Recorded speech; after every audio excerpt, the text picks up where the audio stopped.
In this video, we are going to cover eating disorders, and in particular, anorexia.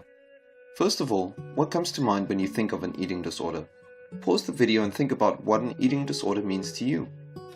You may not be aware of this, but 4 out of 10 people have either personally experienced an eating disorder or know somebody who has. So what exactly is an eating disorder, you may ask? An eating disorder is a psychological disorder, so a mental disorder, that causes somebody to adopt an unnatural attitude and approach towards food and their way of eating. The individual usually then develops an obsession about their weight and body shape, which in turn causes them to hurt their health as they make unhealthy choices about food. Even though there are many eating disorders, anorexia is probably the most well known, actually called anorexia nervosa, but usually referred to simply as anorexia. It's an intense fear of being fat that leads to restrictions in both the amount and/or the type of food that the person consumes.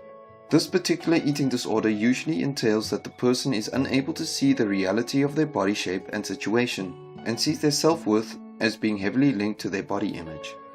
Eating disorders and anorexia may not seem too serious, and you may think that not a lot of harm can come out of this. However, anorexia is the psychiatric disorder that causes the most amount of deaths, and every 62 minutes one person dies as a direct result from an eating disorder. Death is usually caused either by suicide or as a result of organ failure, typically the heart, as the body lacks vital nutrients.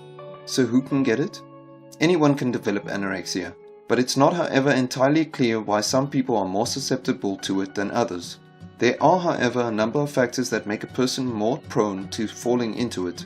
There are certain personalities such as perfectionists and character traits that a person may have that can increase their chances of becoming anorexic. If a family member has suffered from anorexia, then a person has a higher likelihood of developing it themselves. Furthermore, during times of stress, damaging family dynamics, or periods of time when a person may be experiencing social, cultural, and peer pressure, an individual is much more likely to have an onset of anorexia. Moreover, women and teenagers are more susceptible to developing eating disorders, which is why it is estimated that the average age in which people start to suffer from anorexia is 16 to 17 years old. However, it is not time or gender restricted. Anyone can be affected at any age.